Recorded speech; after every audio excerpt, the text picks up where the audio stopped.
नमस्कार, मैं बिंदु भूषण दुबे आज 29 सितंबर 2021 को गुजरात प्रांत के भुज जिले के कच्छ क्षेत्र में इस श्री रामकृष्ण ट्रस्ट एक आश्रम है जो जैविक खेती और गो अनुसंधान गो विज्ञान पे श्री मनोज सोलंकी जी के साथ खड़ा हूँ। श्री मनोज सोलंकी पूरे भारत में एक उदाहरण प्रस्तुत कर रहे हैं।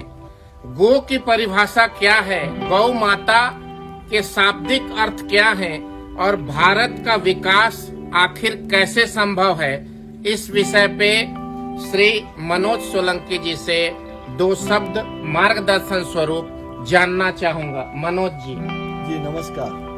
मैं जानता हूं कि भारत एक समृद्ध देश था और भारत समृद्ध देश हो सकता है। आज हम जानते हैं कि हर व्यक्ति के ऊपर कोई न कोई कर्ज एक है, तो आज देश को फिर से हमें कर्ज मुक्त करना है तो गाय और गाय आधारित कृषि ही के बिना संभव नहीं है।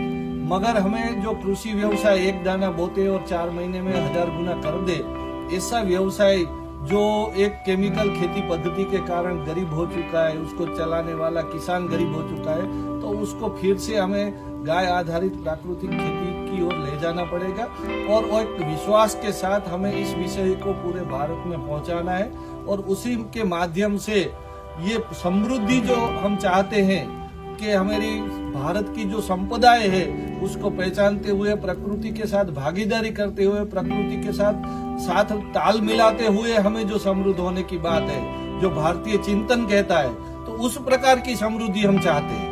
नहीं कि हमारी संपदाएं खत्म हो जाए, हमारी प्रकृति खत्म हो जाए और हम समृद्ध बने, तो इस तरीके से नहीं, मगर हम प्रकृति को साथ रखते हुए ही भारत देश समृद्ध कैसे हो, उसके लिए हम रामकृष्ण ट्रस्ट में जो कार्य का एक प्रयास कर रहे हैं वो हमें विश्वास दिलाता है कि भारत एक दिन इस रास्ते से समृद्ध होके हर समस्या का समाधान ला सकता है। आपके विचार से गौ माता की प्राकृतिक रूप से परिभाषा क्या है? भारत में बेरोजगारों के लिए गौ माता आखिर कैसे वरदान हो सकती है? बहुत सिंपल बात है कि गाय का पहले हमारे परिवार के अंदर एक पारिवारिक संबंध था, तब उसका हम जानते हैं कि उसका उपयोग गोबर गौमूत्र से था। आज गाय का परिचय हमें सीमित कर दिया है और गाय का परिचय आज आधा लीटर दूध से हमने सम्मित रख कर दिया है। उसको बढ़ाना होगा और गोबर गौमूत्र की इकोनॉमी के आधार से, जैसे हमारे पुराने घर चलते थे, हमारा चूल्हा चलता था, हमारी थाली का दूध की मक्खन छाछ था, हमारी खिचड़ी रोटी सब्जी खेत को भी समृद्ध बनाती थी गोबर गौमूत्र दूध छाछ दही से। उसी तरह हमारा गौमूत्र आरोग्य का वरदान था, चरणामत के तौर पे। बिल्डिंग मटेरियल में गाय का गोबर का उपयोग था, हमारे सौंदर्य प्रसाधन में उपयोग था, हमारी पूजा पद्धति में गोबर का उपयोग था। इस विषय को हमें आज का परिप्रेक्ष्य देख के घर घर में अगर उपयोगिता में लाएंगे तो गाय माता वास्तव में हमें जो है वो दिखने लगेगी। वास्तव में गाय माता हमें पाल सकती है, वो बिचारी नहीं है। हमारी विचारधारा, हमारी समझ बिचारी है। गाय समृद्धि है और गाय समृद्ध बन हमारे माध्यम से कमजोर हुई है, तो हम बदलेंगे तो गाय माता फिर से एक समृद्धि का सिंहासन पे बैठ सकती है और उसके आधार से हम सब भी बैठ सकते हैं। आज हमारा अस्तित्व का भी एक जोखिम है कि आज हमारी जन्मस्थली तक जहर पहुंचा है, उसको मुक्त कराने का काम गाय माता ही कर सकती है। रामकृष्ण सेवा ट्रस्ट कुकमा भुज के संचालक श्री मनोज सोलंकी जी यहाँ पर जैविक खेती, प्राकृतिक संसाधनों में बढ़ोतरी और आज के दौर में प्रत्येक व्यक्ति के हाथ में मोबाइल टेलीफोन और कंप्यूटर है जो हमें बर्बादी की ओर लेके जा रहा है। ज्ञान का भंडार तो वो है, परंतु हमारे शरीर के ऊर्जा को नकारात्मकता की ओर ले जा रहा है। आपको यह बताना चाहता हूँ, जो सबसे बड़ी बात यहाँ आकर पता लगी और पहले भी अध्ययन से समझ में आता था कि आपके शरीर के सकारात्मक ऊर्जा को बढ़ाने में सबसे बड़ा योगदान गाय के गोबर का है।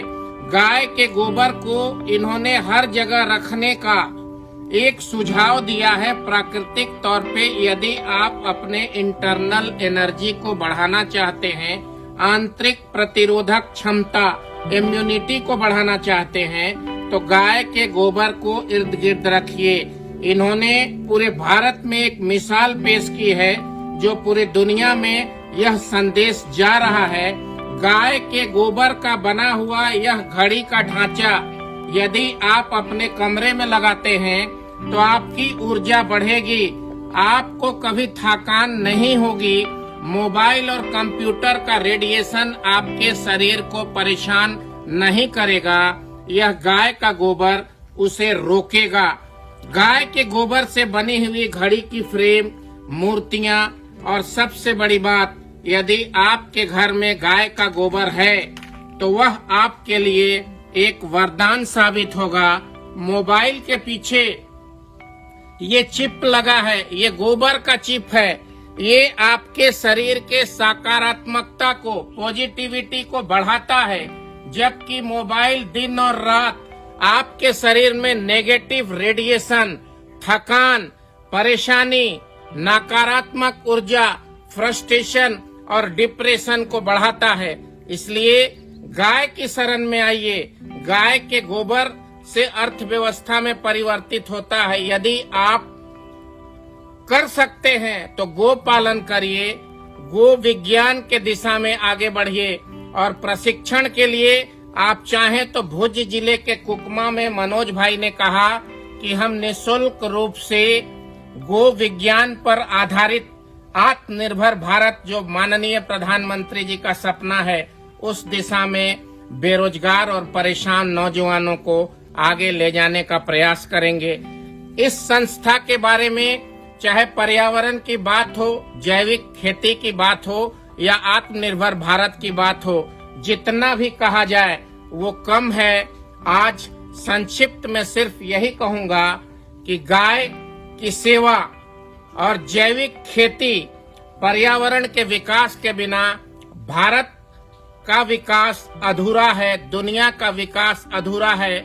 इन्होंने दुनिया को दो भागों में बांटने की कोशिश की है, जो बहुत अधिक ध्यान देने योग्य है। लोहा, सीमेंट, प्लास्टिक से पटी पड़ी ये दुनिया हमें बर्बादी की ओर ले जा रहा है, जबकि प्राकृतिक संसाधन, पेड़ पौधे, गाय के गोबर, गोमूत्र और कृषि के पत्ते और झाड़, ये सब को मिलाकर प्रकृति विकास के संसाधन एकत्र करते हैं। हमें प्लास्टिक से, लोहे से, सीमेंट से बचकर प्रकृति के समीप आना होगा। प्रकृति पुत्र के रूप में सुख समृद्धि का मार्ग प्रशस्त करना होगा। आज के लिए मैं बिंदु भूषण दुबे, कुकमा, भुज, गुजरात प्रांत से विदा लेता हूँ। मेरे साथ प्रफुल्ल भाई वर्मा, मनोज सोलंकी का बहुत आभार, जिन्होंने मुझे यह मार्गदर्शन दिया। नमस्कार, वंदे मातरम।